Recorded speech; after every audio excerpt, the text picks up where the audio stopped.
Welcome, this is Hackett Garage. If you're a subscriber, welcome back. Got my C10 in the shop. I know this is the first time seeing it. I didn't do any video on it before, but it's nothing fancy. It's a base model 81 GMC. It's got a 250 cubic inch inline 6 with what I believe is a new processed 833 transmission. It's a 3-speed with overdrive. I have to crawl under it and see if I can get a part number off it to verify, but that's what I believe it is. First one I've seen, or one that I've had, and I really like it so far. It's pretty cool and different. But we're getting ready to swap out this cross member in the front, as well as a new core support, because this one is pretty tender. I don't know if you'll see in the video or not. It's pretty gone. And this cross member, my brother and I ripped out because we were playing in the snow with this truck and got it stuck across the road in a snowbank. So I yarned on it with my Duramax, and that cross member let go. So I have this one that I took out of a four-wheel drive frame I had. I'm not sure how well it's going to fit, being this is a two-wheel drive frame. I know the frames are pretty similar, but this one still has brackets for the sway bar because this came out of a four-wheel drive frame. I'm sure it'll be fine, but I've just never swapped one in before. Got the old cross member out and the new one sitting in there roughly where it fits. It's kind of odd because this one came out of a four-wheel drive frame. Putting it into this one, like I said, I don't know what the difference is in the frame rails, if there is any at all. I mean, I'm sure they are a little bit here and there, but the best way that this cross member fits is slightly in front of where the old one was and backwards, without these brackets for the sway bar and the four-wheel drive. I did find that this cross member I have, this came out of a 84 Chevy K30 dump truck cabin chassis frame. So this is the best way it fits into my 81 two-wheel drive frame. So like I said, it's kind of odd mounting this cross member backwards, because normally when you see them like they are in my 77, I don't know if you can see it. I might have to crawl down underneath it. Facing forward, but that's how it fits. So now I'm just gonna mark off on the frame where the top of the cross member is, take it back out, flip it upside down, and use it as a template on the outside of the frame to mark where the holes go. So that way they're drilled straight. I'll set it up and I'll demonstrate how I'm going to do it. This is that template I was talking about. I marked it out. Each side is 11 inches from the front of the frame horn to the front of the cross member on either side. And all I had to do is flip it upside down so I can drill the holes. Probably not, the most ideal way that somebody else would do it, but this is the way it works for me. You know, doing what I can with what I have. Stay tuned. Well, after a little bit of trial and error, it's in there. This hole lines up. It's bolted in down there. This one lines up. It's also bolted down there. I screwed up a little bit when I drilled the holes, and everything was off a little bit, so I just had to hog out the holes in the cross member a little bit, but it's in there now.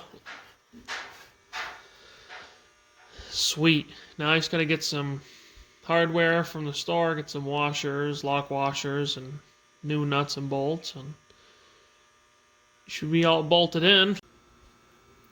finally have had a little time to work on the truck.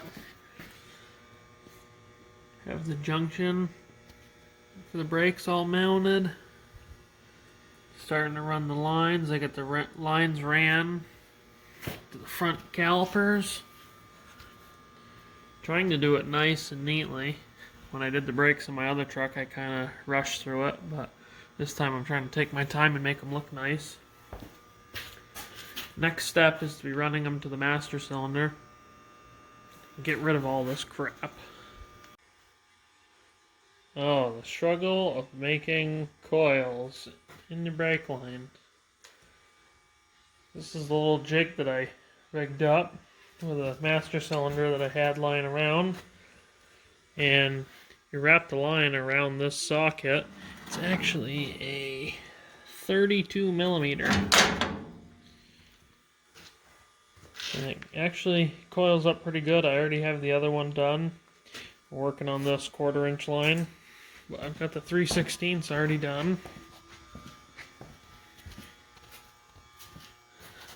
That one came out really nice. I'm trying my best to get the other one to come out that nice.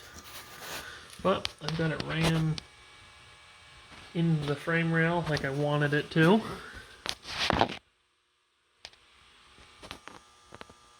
Nice and clean. Now, these trucks, factory, the brake lines came off the master cylinder and came down and ran on the top of the frame. But I wanted to make them a little hidden, so I ran them inside. I don't know how well the lighting is, but I bent it around. It doesn't touch, and I have some rubber grommets that I'm going to put in here. Probably in this area. Make the other line on top of this hole. That way I can run 2 grommets on each, hold them apart, and just keep it nice and clean. It's coming along. Man, does that look good. Coils are all done. Second line is tucked up in the frame. All ran nice with a couple grommets. And they both loop back to the junction. Came out really nice. I'm very happy with how it came out.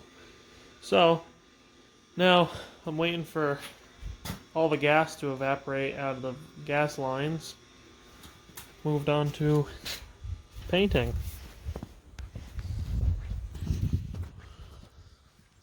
The last fender that is not black and primer. Got my Rust-Oleum primer. Gonna shoot it, get rid of this blue. We're gonna see how it looks. It's been a few weeks since I last painted this fender, but it came out pretty good. Almost time to go back on the truck. It's been a couple weeks since I worked on it. Been pretty busy at work. Hours are starting to pick up, but I'm gonna try to finish up this video. Got the line going to the back, ran, all nice. And around the back of the truck. It's bent nicely around that little cutout in the frame for the shock and to the back axle. My plan is to make all new lines that go out to each wheel cylinder in the back, but I have to do the axle flip in the rear before I can do that, because I don't know if I can show it or not, but the lines run above the leaf springs on both sides. So I have to postpone the brakes, but I figured I'd do one more video to end this entire one about building brake lines on the C10.